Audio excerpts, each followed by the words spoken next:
kenapa sering terjadi pencabulan di pesantren?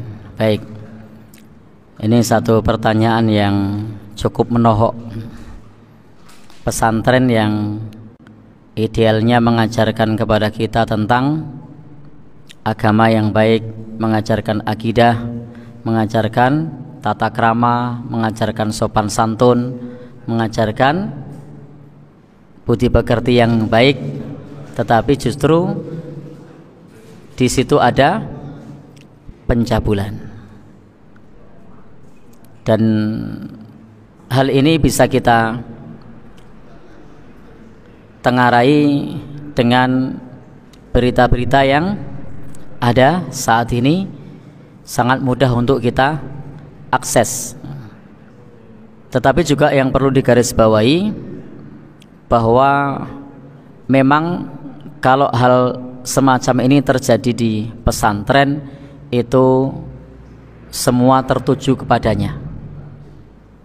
Jadi akan beda cerita ketika itu terjadi di tempat hiburan, itu akan berbeda. Tetapi ketika itu terjadi di pesantren, maka semua tertuju kepadanya. Ada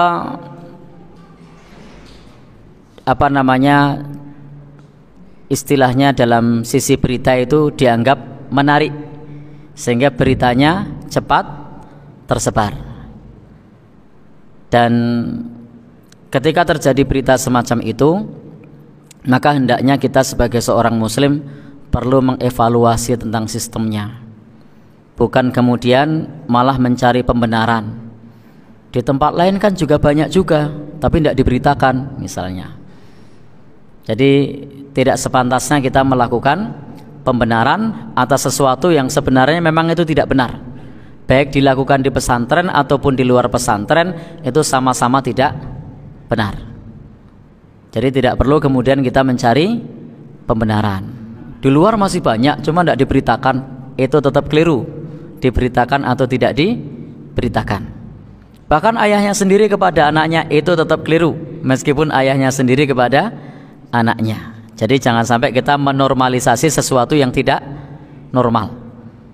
Dan yang namanya masih manusia biasa, keliru itu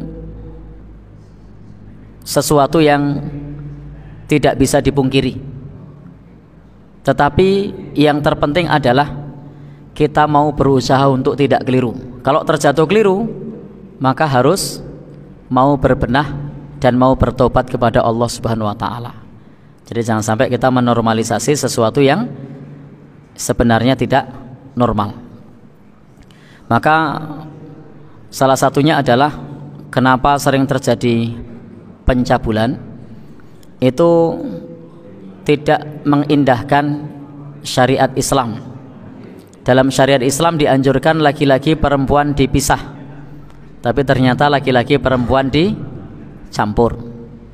Bahkan guru laki-laki bisa mudah masuk ke komplek perempuan. Dan yang namanya laki-laki normal itu siapapun orangnya, mau ustadzkah, mau dosenkah, mau petanikah, itu kalau yang namanya laki-laki normal itu punya hawa nafsu, dan itu harus dikendalikan. Salah satunya bagaimana? Salah satunya usahakan kalau misalnya pengurus mau sambang ke sana harus ada yang nemani. Harus ada yang nemani. Tidak boleh laki-laki sendiri. Harus ada yang nemani, istrinya misalnya. Itu aman.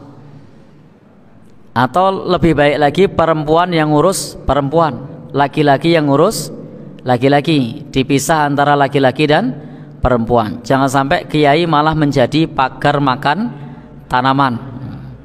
Orang tuanya menitipkan anaknya ke pesantren agar menjadi orang baik, malah dirusak oleh pesantren. Na'udzubillahi min dzalik. Artinya adab-adab dalam pergaulan itu perlu ditanamkan.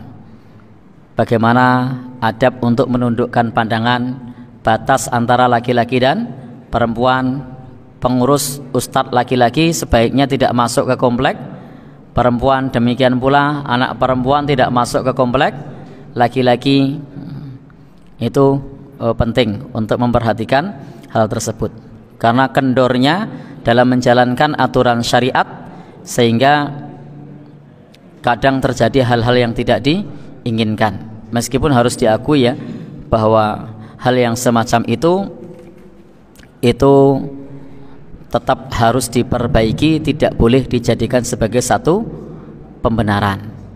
Dan kita juga tidak perlu menyalahkan, oh pasti dari ormas A, pasti dari ormas B. Hal yang semacam ini bisa terjadi pada siapapun. Jadi hal yang semacam ini bisa terjadi pada siapapun, bukan hanya ormas A atau ormas B. Karena biasanya di sosial media ketika ada berita begini orang-orang langsung nebak, oh pasti ormas A. Hendaknya kita tidak perlu saling tuduh, tetapi di sini sebagai bagian dari evaluasi sistem pesantren agar ramah terhadap anak, tapi juga ada batas-batas yang perlu diperhatikan antara guru dengan murid atau guru dengan anak. Yang kedua juga hendaknya pesantren menanamkan doktrin yang benar tentang kedudukan guru ngaji. Kadang-kadang terjadi pencabulan karena doktrinnya tidak benar tentang guru ngaji. Guru ngaji itu berkah, tangannya berkah, lalu diisik-isik biar berkah. Lah ini malah ya modus ini. Jadi tanamkan keyakinan yang benar, bukan tanamkan keyakinan yang keliru.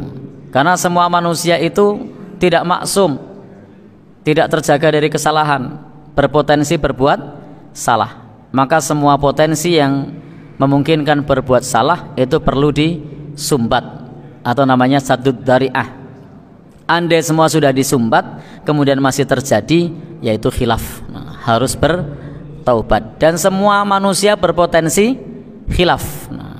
Tapi kalau kita usahakan untuk tidak khilaf, kalau ternyata terjatuh khilaf maka wajib taubat. Kalau melanggar hukum maka juga harus mempertanggungjawabkan secara hukum.